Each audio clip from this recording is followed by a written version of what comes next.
Alright, folks, I just got back from watching Alien Covenant, and I have a lot to say about it because this movie flat out sucked.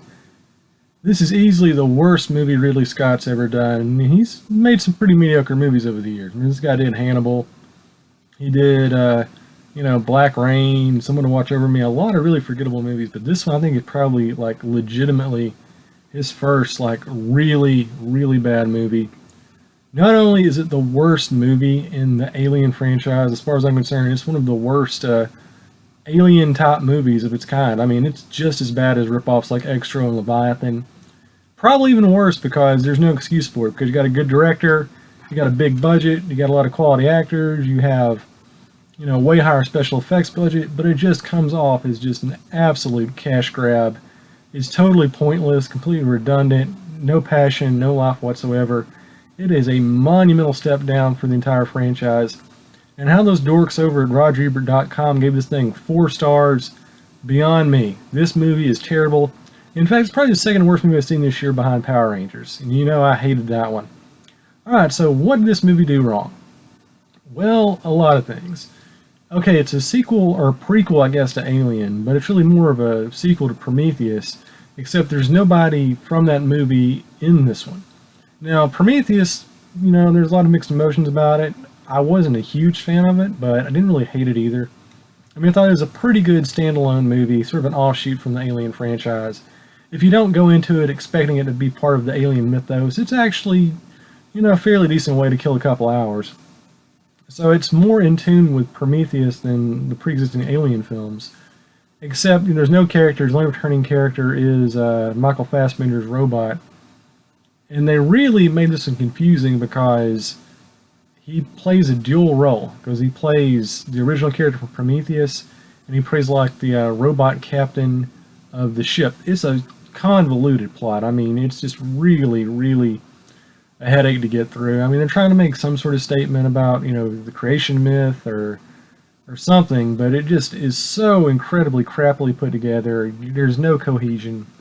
It's just really, really, really trying. We'll get more into the pseudo-philosophy film a little bit later on. Here's what you need to know. You got an entirely new cast of characters. They're basically like a giant cargo ship, and then you have like 2,000 people flying through space. And the crew is awakened from their cryo sleep by the robot, and the captain dies, and, we meet the cast. You got Kenny Powers playing, well, basically Kenny Powers in space. You don't have Sigourney Weaver, you don't have even Noomi Rapace. Instead, you got this one girl who just has like a haircut like she's a 12-year-old Austrian boy who just can't act her way out of a paper bag, no emotions, no resilience, doesn't bring like a take charge attitude to the movie. I can't remember her name, but she is absolutely terrible in this movie. One of like the worst lead performances I've seen in a big budget mainstream Hollywood film in a long time.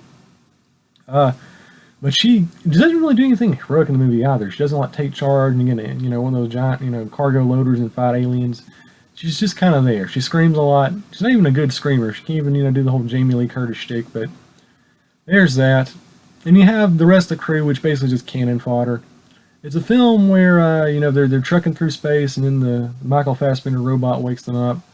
In the beginning of the movie, the Michael Fassbender robot, he's like talking to, the guy from Wayland Company, the Utini whatever, about, classical music, and there's this one part where like the teacher to play like a flute, and it's like supposed to be like kind of homoerotic, but symbolic of something that I really can't put my finger on. I don't even know what's going on. There's just so much mess going on here. There's so much stuff that takes up so much time. Basically, like all the Fassbender philosophizing about God and creating species could have been excised, and it'd been a way shorter movie. So you got all that going on. With a cannon fodder cast, I mean, don't get used to them because they're all going to die in like 20 minutes anyway. And it follows your basic, really not just a sci-fi alien ripoff formula, but really kind of a slasher formula where you have people who decide to just visit this alien planet because it's there, literally. That's the only reason they stop by. They're not even supposed to go to it. They just do it because it's there. And, of course, you got your multicultural cast. Good to see you still have that in the year 2104, I guess. And, they're looking around and they see wheat and like, oh my goodness, they have wheat. We used to have this on Earth before it went extinct because of global warming or whatever. So there's a little bit of that going on there. That kind of rankles you a little. But they still have wheat. Like, that's kind of one of the funny things about the movie. There's a character in the year 2104, they're still smoking weed, but wheat, like one of the most abundant, ubiquitous foodstuffs on the planet, has gone extinct over the next 100 years. But marijuana is still around. We can still cultivate that. So I'm glad we have that around as a plot point. But yeah, before long, there's like microbes running around and people are breathing them in. And the big, you don't see the alien at first. What you see is people breathing in these spores from the black goop from Prometheus. You haven't seen Prometheus, you don't need to see this to know what's going on. You're just going to be lost regardless if you've seen both movies, to be honest with you.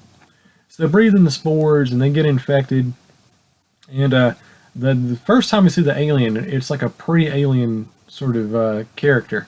Where it doesn't look like the alien we know, but it kind of does. Basically, it's like an albino turd monkey. No other way to explain it. That's what it looks like. And it jumps out of your back instead of the front of you like a chest burster. And it runs around, and honest to God, I'm not making this up. There's a part where it escapes, and it runs around, and the crew's trying to shoot it, and it knows kung fu. It literally spin kicks one of the guys with a gun like it's in Double Dragon. And I had to actually stop and replay it on open. I had to kindly ask the projectionist, whom I gave money to watch this film in a theater, to kindly unfurl that scene so I could watch it over again. Just to make sure my eyes weren't deceiving me that something that stupid was in the movie, but it was. And from there, basically, it's the crew running around and they're getting killed one by one. And the gore, there's some stuff in there, but it's just really quick cut. You don't actually see anybody get killed. People do get their heads bitten off and kind of get, chewed up, but it's all really quick cut stuff. You don't really see the impact. So you kind of think the MPAA is sort of, being a little less restrictive on that, but it's apparent by the really crappy forced editing in this movie, the MPAA still has a problem with people being chewed up by giant phallic-shaped, turd monsters. So you know what to expect. They go into a cave, and then there's some gobbledygook from Michael Fassbender where he shows up again. And for some reason, he has long hair looking like Christopher Lambert from Mortal Kombat. And he's like telling them the backstory of Prometheus about how, the spores escaped and they killed all those, guys who were like albino giants with no noses and killed the original cast we thought survived Prometheus.